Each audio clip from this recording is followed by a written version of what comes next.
Vous dépensez des centaines d'euros pour des plants haut de gamme. Vous achetez des sacs entiers d'engrais coûteux. Vous arrosez votre potager à la minute près.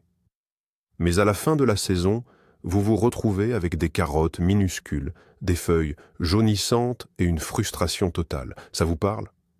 Et si je vous disais que le problème n'est ni dans la qualité de vos soins, ni même dans la météo capricieuse?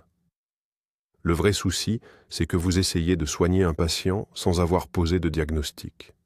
La terre sous vos pieds, c'est une boîte noire. Et tant que vous ne saurez pas ce qu'elle contient réellement, vous continuerez de jeter votre argent par les fenêtres. Dans cette vidéo, nous allons transformer votre cuisine en véritable laboratoire de chimie. Pas besoin d'éprouvettes ni de microscope. Je vais vous montrer 5 tests simples, mais terriblement efficaces, qui vous diront tout sur votre sol en 10 minutes chrono.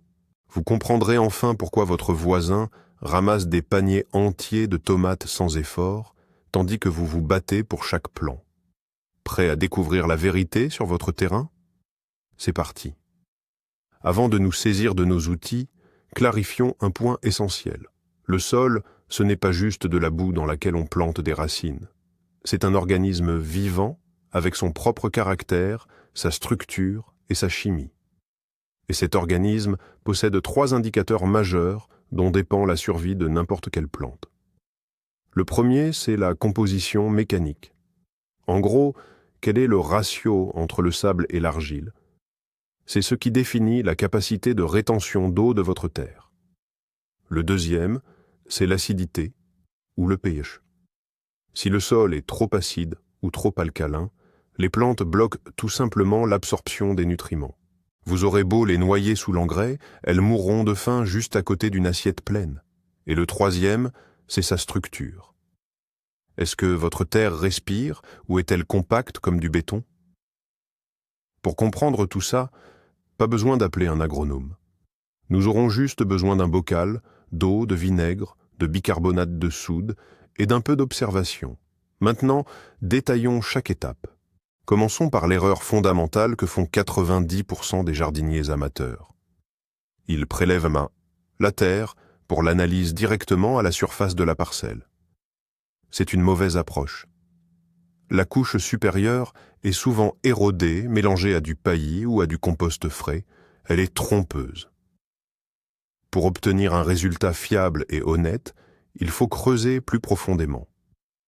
Munissez-vous d'une pelle ou d'une bêche? Nous avons besoin d'un échantillon provenant de la profondeur où se concentre la masse principale des racines. Pour les légumes, comptez environ 15 à 20 cm. Pour les arbres et les arbustes, il est préférable de descendre à 30 cm. Et voici un dernier point crucial. Ne prélevez pas la terre à un seul endroit. Le sol de votre terrain peut être très hétérogène. Vous pouvez avoir de l'argile ici et 3 mètres plus loin, du sable. Ici, procédez à la collecte du sol à 4 ou 5 endroits différents de votre potager. Mélangez ces prélèvements dans un seau en retirant les cailloux, les racines et les herbes mortes. Voilà. Nous avons maintenant un échantillon moyen, fiable et représentatif avec lequel vous pouvez travailler. C'est votre base de départ. Sans un échantillon correct, toutes les analyses ultérieures n'auront absolument aucun sens. Passons maintenant à la méthode la plus ancienne et la plus fiable pour déterminer la texture du sol. C'est celle qu'utilisent même les géologues professionnels sur le terrain. Elle s'appelle la méthode du boudin mouillé ou du cordon. Le nom est amusant, mais l'efficacité est garantie. Prenez une poignée de la terre que vous avez préparée, humidifiez-la jusqu'à obtenir une consistance de pâte épaisse. Elle ne doit absolument pas couler, mais doit pouvoir être modelée facilement comme de la pâte à modeler. Maintenant, placez cette motte dans la paume de votre main et essayez d'en faire une boule. Si la boule ne tient pas et s'effrite entre vos doigts, félicitations ou mes condoléances. Vous avez un sol sableux. Ce type de sol contient beaucoup d'air et se réchauffe vite, mais l'eau et les nutriments s'y échappent comme dans un trou noir. Si la boule se forme, c'est déjà un bon signe. Mais ce n'est que le début du test. Essayez maintenant d'étaler cette boule pour former un boudin ou un cordon d'une épaisseur équivalente à celle d'un crayon. Faites-le délicatement, dans votre main ou sur une petite planche. Si le cordon ne se forme pas et s'effondre lorsque vous essayez de l'étaler, vous êtes en présence d'un sol sablo-limoneux. C'est une option pas trop mauvaise, mais elle nécessitera encore beaucoup de matière organique. Poursuivons notre test du ruban de terre. Imaginons que vous ayez réussi à former ce cordon. Il est là, devant vous, intact et bien régulier. C'est le moment crucial. Essayez de courber délicatement ce cordon pour former un anneau, doucement, sans vous presser. Regardez attentivement comment la terre réagit là où elle se plie. Si en formant l'anneau, le ruban se casse immédiatement en morceaux, vous êtes en présence d'un limon léger. C'est la texture idéale, le juste milieu pour la plupart des cultures. Si l'anneau se forme, mais qu'il apparaît de profondes fissures, c'est un limon moyen. C'est également une excellente terre, fertile, et offrant une bonne rétention d'eau, mais si l'anneau se courbe de manière parfaitement lisse, sans la moindre craquelure, homogène comme un anneau d'argile pure, alors j'ai une nouvelle à vous annoncer. Vous êtes en présence d'une argile lourde. Ce sol est riche en nutriments, mais il a tendance à s'asphyxier. Quand il pleut, elle se transforme en véritable bourbier. Et lors des sécheresses, elle devient dure comme de la pierre, qu'il est impossible de casser à la bêche. Vous connaissez désormais précisément la mécanique de votre terre. Si manipuler la boue ne vous enchante pas, il existe une méthode bien plus scientifique et esthétique. C'est le fameux test de décantation, ou test du bocal.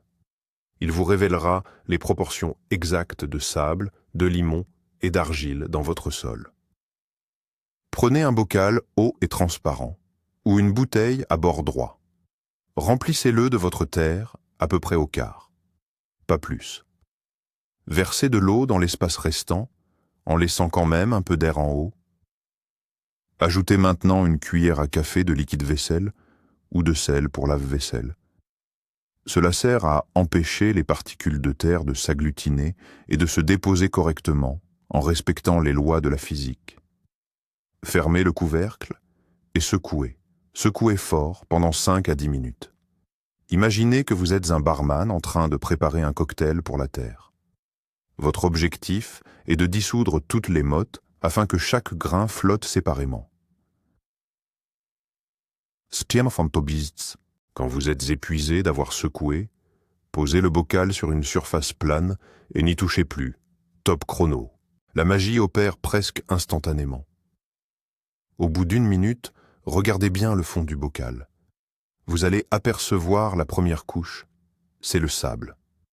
C'est le composant le plus lourd, donc il se dépose immédiatement. Prenez tout de suite un marqueur et faites une marque sur le verre au niveau de ce premier dépôt. C'est crucial d'agir vite avant que les autres particules ne commencent à s'y mélanger. Maintenant, vous pouvez aller boire un café ou un thé parce que la suite va prendre un peu de temps. La deuxième couche, c'est le limon ou les particules fines. Elles vont se déposer après 2 ou 3 heures environ. Vous constaterez que la couche totale est plus haute et sa couleur aura probablement changé. Faites votre deuxième marque avec le feutre. Quant au troisième composant, l'argile, il peut rester en suspension dans l'eau pendant des jours. L'eau restera très trouble pendant une longue période. Laissez le bocal au repos pendant 24 heures, ou mieux encore, pendant 48 heures. Une fois que l'eau sera devenue transparente, ou presque, vous verrez la fine couche supérieure d'argile. Faites votre troisième marque. Vous avez maintenant sous les yeux une coupe parfaite, comme un gâteau étagé, qui représente la composition exacte de votre sol. Maintenant, un petit peu de mat, mais je vous promets, c'est vraiment très simple. Vous avez 3 couches distinctes dans votre bocal. La hauteur totale de la colonne de terre représente 100%. Mesurez à la règle la hauteur de chaque couche. Imaginons que la colonne de terre fasse en tout 5 cm. Sur ces 5 cm, vous avez 3 cm de sable, 1,5 cm de limon et un demi-centimètre d'argile. Convertissez ces chiffres en pourcentage, puis allez voir le triangle des textures de l'USDA, ou n'importe quel tableau de type de sol. mais même sans regarder les tableaux, le principe est clair. Si votre bocal contient 80% de sable, votre sol est pauvre. Vous devrez alors y incorporer de l'humus et de l'argile. Si plus de la moitié est de l'argile, vous avez des problèmes de drainage. Il faudra ajouter du sable et de la matière organique. Fedum.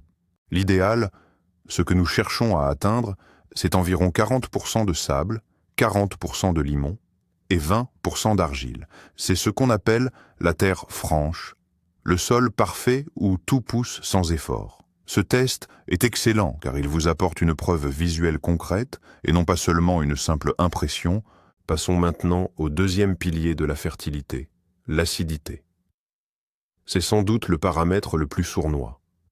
On ne peut pas le voir à l'œil nu et la terre ne sent pas l'acide, mais c'est pourtant le pH qui détermine si vos plantes peuvent s'alimenter correctement. En cas de forte acidité, de nombreux éléments, comme le phosphore, deviennent insolubles. Les racines ne peuvent plus les assimiler. À l'inverse, l'aluminium et le manganèse deviennent toxiques et empoisonnent la plante. La majorité des légumes préfèrent un environnement neutre ou légèrement acide. Si vous avez des tomates qui poussent trop en végétation et que vos betteraves rougissent et peinent à grandir, le coupable est probablement l'acidité. Mesurer le pH avec une précision au dixième nécessite un équipement spécialisé ou du papier tournesol. Mais nous n'avons pas besoin d'une précision absolue. Ce qui nous importe, c'est la tendance. Acide, neutre ou alcalin. Et pour le savoir, direction la cuisine, cherchons le vinaigre. Commençons par une petite expérience de cuisine, la recherche d'alcalinité ou de calcaire dans votre sol. Prenez une poignée de terre et mettez-la dans une tasse ou sur une soucoupe. Humidifiez légèrement pour obtenir une pâte épaisse. Versez maintenant du vinaigre de table classique, celui à 9%, juste au-dessus. Observez et écoutez attentivement. Si la terre se met à siffler, si des bulles apparaissent, comme si vous faisiez réagir du bicarbonate de soude pour un gâteau, cela signifie que le sol est riche en calcaire. Il est donc alcalin, voire neutre. Si la réaction est très vive, c'est une preuve d'alcalinité marquée. Ce cas est fréquent dans les régions du Sud, ou bien là où les constructeurs ont enterré beaucoup de chaux.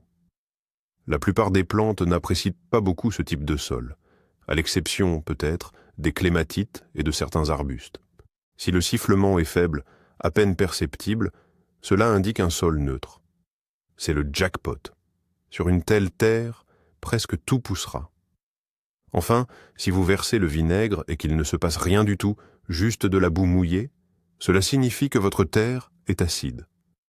Elle ne contient pas de calcaire pour réagir à l'acide. Si le test au vinaigre n'a rien donné, nous devons confirmer notre hypothèse concernant l'acidité du sol. Pour cela, nous allons utiliser un autre réactif, le bicarbonate de soude. La procédure est similaire. Prenez une poignée de terre propre. Cette fois, au lieu de la mélanger avec de l'eau, nous allons préparer une bouillie boueuse bien liquide. Dans cette mixture, versez une cuillère généreuse de bicarbonate de soude, puis mélangez. Si votre sol est acide, une réaction de neutralisation va se produire. Vous devriez voir des bulles et entendre un léger sifflement. Plus le bicarbonate crépite activement, plus votre sol est acidifié. C'est un signal d'alarme. Si le bicarbonate réagit, vous devez planifier d'urgence un chaulage ou l'incorporation de dolomie ou de cendres de bois. Sinon, vous pouvez dire adieu à une bonne récolte. En revanche, si l'acide acétique était resté muet et que le bicarbonate ne dit rien non plus, félicitations. Vous avez très probablement un excellent sol neutre, simplement pauvre en carbonate. C'est un très bon résultat avec lequel vous pouvez travailler sereinement. Cependant, la chimie ne fait pas tout. La nature nous envoie elle-même ses propres signaux. Regardez attentivement les mauvaises herbes. Ce sont les meilleurs bio-indicateurs. Elles ne poussent que là où les conditions leur sont parfaitement adaptées. Elles ne mentent jamais.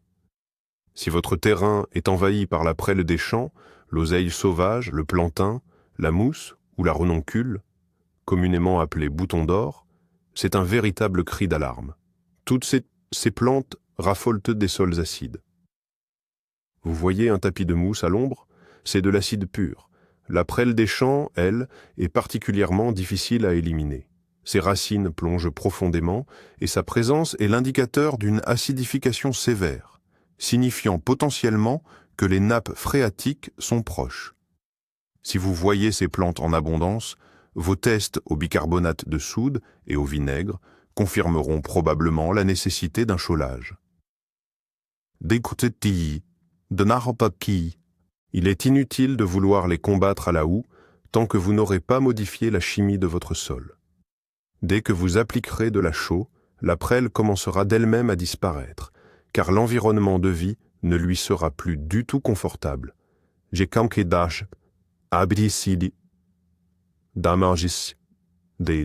Mais quelles sont les mauvaises herbes qui sont en fait de bonnes nouvelles? Si votre potager est envahi par l'ortie, le chénopode, le mouron des oiseaux ou la capselle, bourse à pasteur, réjouissez-vous. Certes, les désherber est fastidieux, mais elles poussent exclusivement sur une terre fertile, neutre et très riche en azote. L'ortie, par exemple, est une vraie gourmande. Elle ne s'installera jamais sur un sol pauvre. C'est un véritable gage de qualité.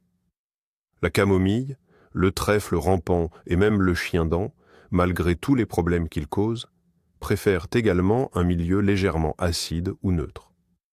Par contre, si vous voyez du coquelicot, du liseron des champs ou du mélilot blanc, c'est un indicateur clair de sol alcalin ou calcaire.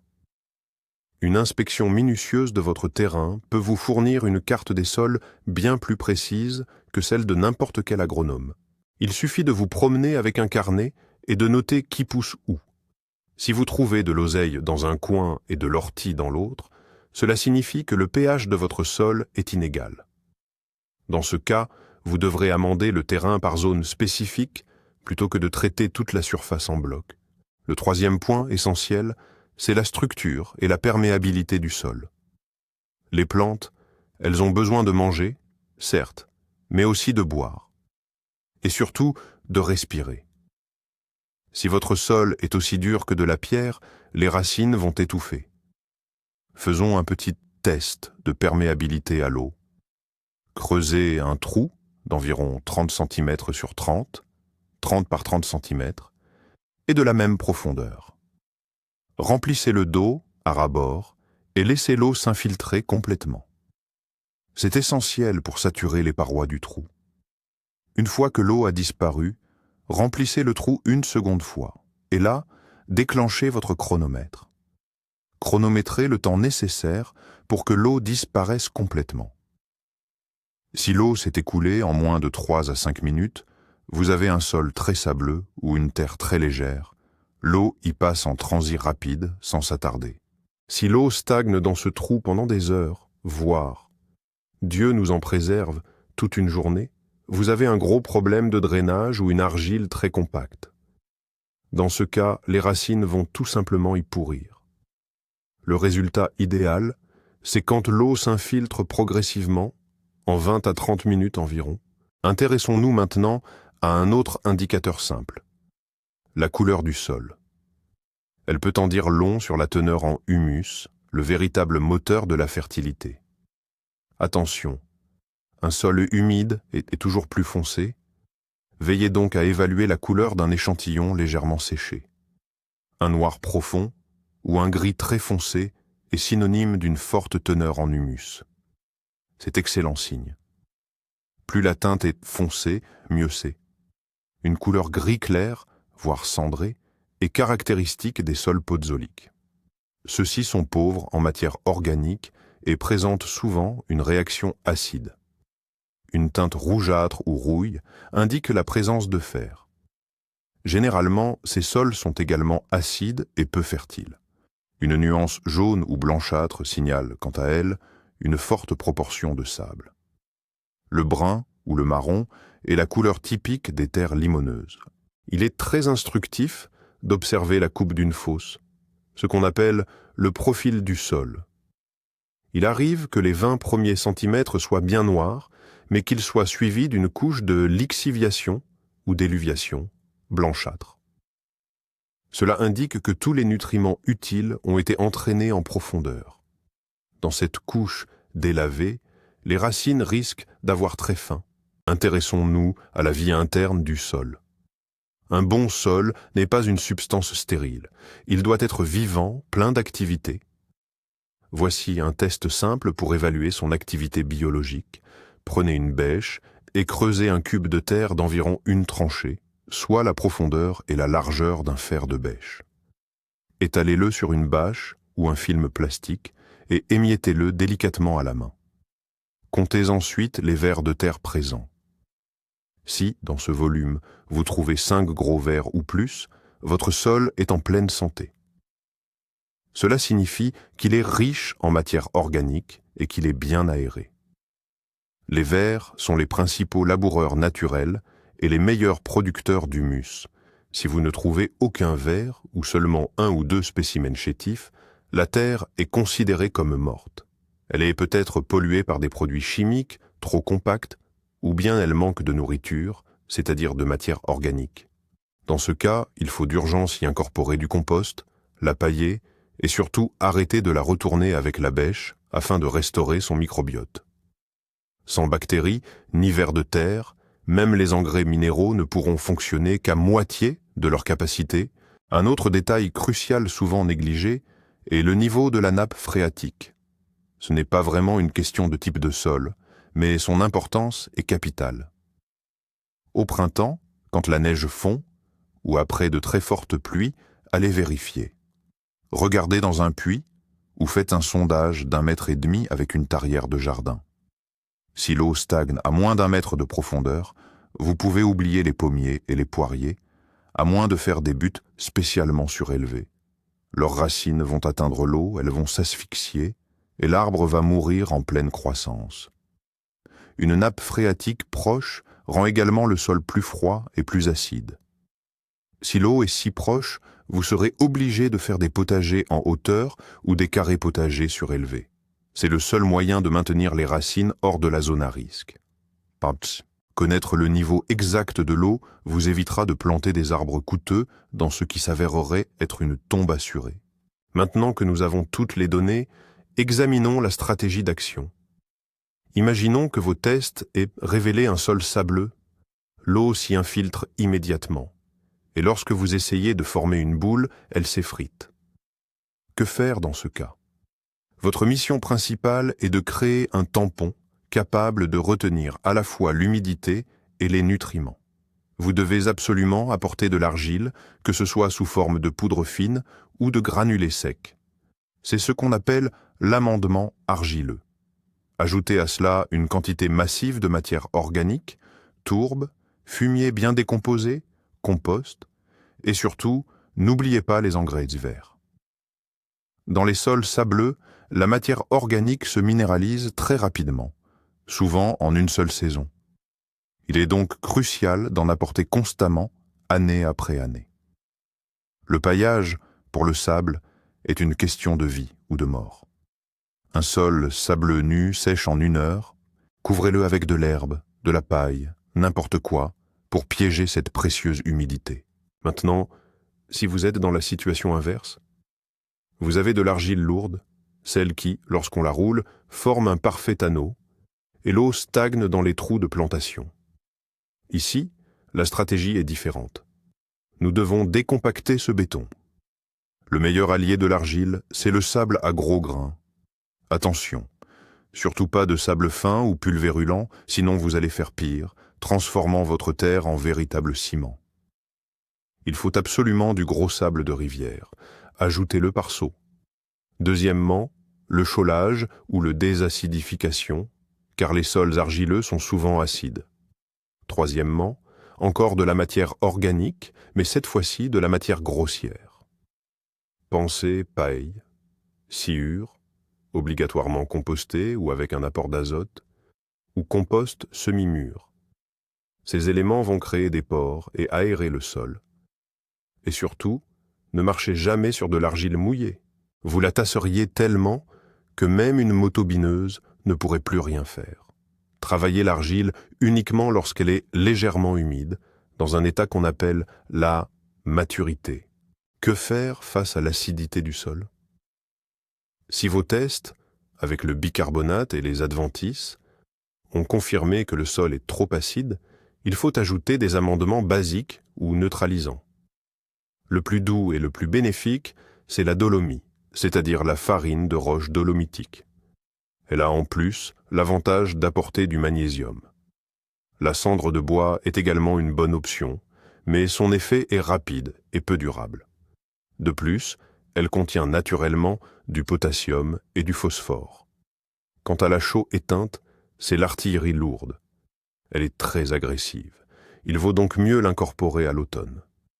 Attention, point crucial. N'essayez jamais de modifier le pH de manière brutale. Il faut ajouter ces amendements progressivement, en espaçant les apports tous les 2 ou 3 ans. Et surtout, rappelez-vous que certaines cultures, comme les myrtilles, les hortensias ou les rhododendrons, ont absolument besoin d'acidité. Il ne faut surtout pas y mettre de chaux. Au contraire, ces plantes demandent de la tourbe acide ou du soufre pour maintenir leur environnement. C'est pourquoi je le disais au début. Divisez bien votre terrain en zones spécifiques.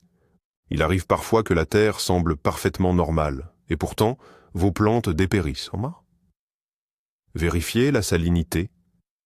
Si, après séchage, vous observez un dépôt blanchâtre à la surface qui ressemble à du sel, c'est un très mauvais signe. Cela peut être dû à un usage excessif d'engrais minéraux ou à l'utilisation d'une eau d'arrosage trop dure. Le sel bloque l'absorption de l'eau par les racines. La plante se retrouve dans un sol gorgé d'eau, mais elle se dessèche. Pour y remédier, vous pouvez procéder à un amendement au gypse, suivi d'un lessivage du sol avec de grandes quantités d'eau, à condition d'avoir un bon drainage. Pensez aussi à semer des engrais verts tolérants au sel, tels que le sorgho ou le millet du Soudan. Arrêtez d'appliquer les engrais au jugé. N'oubliez pas, plus n'est pas synonyme de mieux, pour faire le bilan de ces diagnostics. N'oubliez pas que votre sol change. Ce que vous aviez il y a 5 ans ne correspond peut-être plus à la réalité actuelle. L'arrosage, la pluie, les engrais et les cultures, tout cela modifie sa composition. Effectuez ces tests simples 1 fois tous les 2 ans. C'est la visite médicale de routine pour votre jardin. Ne soyez pas paresseux, prenez le temps de noter les résultats. Tenez un journal de culture. Cela peut paraître fastidieux, mais quand vous ouvrirez vos notes l'année prochaine et que vous constaterez qu'une zone était trop acide, vous comprendrez instantanément pourquoi vos choux n'ont pas poussé à cet endroit. La connaissance de votre sol vous donne un contrôle total sur vos récoltes. Vous cessez de jouer à la loterie et commencez à réellement maîtriser le processus. Bon, les amis, vous êtes désormais armés de connaissances dignes d'un agronome professionnel. Nous avons vu qu'un bocal d'eau, une pincée de bicarbonate et un œil attentif sur les mauvaises herbes peuvent vous faire économiser un temps fou, de l'argent et surtout des nerfs. La principale chose à retenir de cette vidéo, c'est qu'il n'y a pas de mauvaise terre. Il n'y a que de la terre que l'on n'a pas comprise. Le sable, on peut le compacter, l'argile, l'aérer, et l'acidité, on peut la neutraliser. Mais il faut le faire de manière consciente et réfléchie. Imaginez à quel point votre potager va changer lorsque vous donnerez à chaque plante exactement la terre dont elle aura besoin. Les récoltes vont exploser, les maladies disparaîtront, et vous ne vous casserez plus la tête à ne rien comprendre. Faites ces tests le week-end prochain. Les résultats pourraient bien vous surprendre, c'est promis. Dites-moi, quel test vous a semblé le plus intéressant ou le plus inattendu? Peut-être avez-vous déjà votre propre astuce secrète pour analyser votre sol? Écrivez-le en commentaire, discutons-en. Et bien sûr, si cette vidéo vous a été utile, mettez un like et abonnez-vous à la chaîne. De nombreux autres secrets pour de grandes récoltes sont à venir. Bon jardinage.